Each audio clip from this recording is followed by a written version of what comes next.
नमस्कार। राजनीति की दुनिया में ना शक्ति का भी एक जैसी नहीं रहती। वो हमेशा अपना रूप, अपना चेहरा बदलती रहती है। आज हम इसी पर बात करेंगे कि सत्ता का ये बदलता हुआ चेहरा आखिर दिखता कैसा है, और इसे एक बहुत ही अहम उदाहरण के जरिए समझेंगे। तो चलिए सीधे उस सवाल पर आते हैं जो आज कई लोगों के मन में है। एक ऐसा सवाल जिसके बारे में कुछ साल पहले शायद ही कोई सोचता था। क्या नरेंद्र मोदी अपनी राजनीतिक पकड़ या कहें कि अपना मोमेंटम खो रहे हैं? देखिए, इससे पहले कि हम आगे बढ़ें, एक बात बिल्कुल साफ कर लेते हैं। यहाँ हमारा मकसद किसी पर व्यक्तिगत तौर पर टिप्पणी करना नहीं है। हम तो बस ये समझने की कोशिश कर रहे हैं कि समय के साथ शक्ति का खेल कैसे बदलता है, इसके नियम क्या होते हैं। तो इस बदलाव को समझने का सबसे अच्छा तरीका क्या है? वो है लीडरशिप के दो अलग अलग दौरों को आमने सामने रखकर देखना। पहला दौर और आज का दौर, इन दोनों में आखिर फर्क क्या है? आप जरा यहां देखिए, बदलाव कितना साफ है ना? शुरुआती सालों में एक ऐसी ऊर्जा थी जो हर तरफ दिखती थी। संदेश बिल्कुल सीधा और व्यक्तिगत होता था। लेकिन आज वो ऊर्जा एक ज्यादा नियंत्रित और औपचारिक व्यवस्था में बदल गई है। अब संदेश सीधे व्यक्ति से नहीं आता, बल्कि संस्थाओं के माध्यम से आता है। और ये एक बहुत बड़ा रणनीतिक बदलाव है। तो सवाल ये है कि आखिर ऐसा बदलाव होता क्यों है? क्या ये बस एक स्वाभाविक प्रक्रिया है या इसके पीछे कोई गहरी रणनीति छिपी हुई है? चलिए इसके कुछ संभावित कारणों को समझने की कोशिश करते हैं। तो इसका पहला और शायद सबसे बड़ा कारण है पावर कंसोलिडेशन। मतलब जब कोई नेता सत्ता में अपनी जगह बिल्कुल पक्की कर लेता है ना, तो उसकी प्राथमिकताएं और जरूरतें दोनों ही बदल जाती हैं। इसे ऐसे समझिए, जब कोई नेता सत्ता में नया होता है तो उसे लगातार जनता के बीच दिखना पड़ता है, अपनी मौजूदगी दर्ज करानी होती है। लेकिन जब सत्ता पर पकड़ मजबूत हो जाती है तो हर रोज भाषण देने की जरूरत नहीं रहती। तब फोकस प्रदर्शन से हटकर प्रबंधन पर चला जाता है। यानी अब सिस्टम खुद काम करता है, नेता को हर जगह मौजूद रहने की जरूरत नहीं पड़ती। अच्छा, अब आते हैं दूसरे कारण पर, और वो है पॉलिटिकल फटीग, यानी एक तरह की राजनीतिक थकान। लगातार एक ही स्पीड, एक ही ऊर्जा बनाए रखना किसी के लिए भी मुश्किल होता है, और यही बात राजनीति पर भी लागू होती है। जरा सोचिए, जो चीज पहले नई और चौंकाने वाली लगती है, कुछ सालों बाद वो आम लगने लगती है।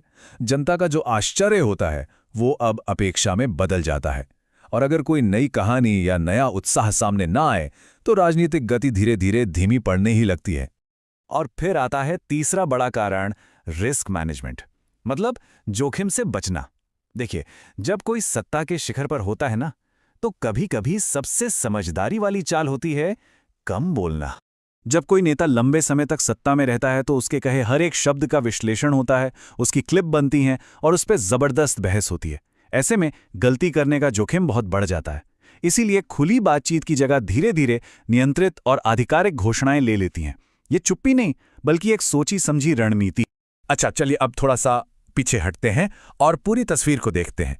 क्योंकि देखिए, किसी भी नेता की जो रणनीति होती है ना, वो सिर्फ अंदरूनी वजहों से नहीं, बल्कि बाहरी हालात से भी तय होती है।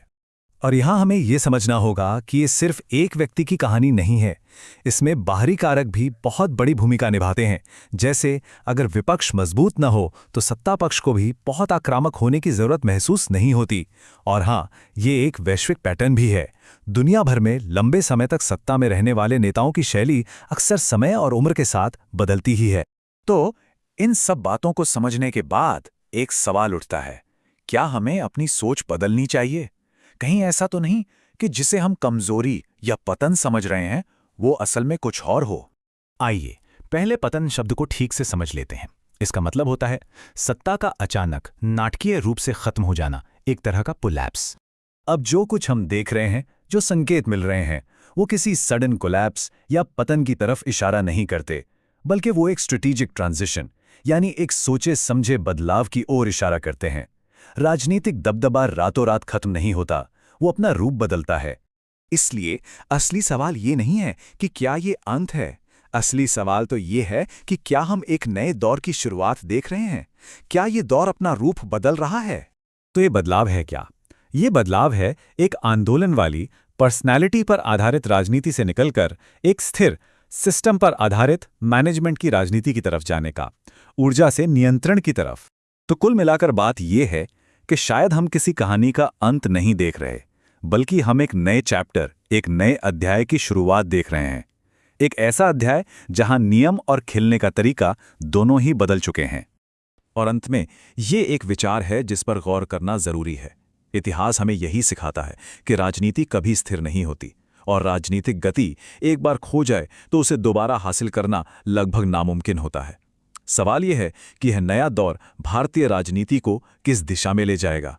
इसका जवाब तो सिर्फ भविष्य ही देगा।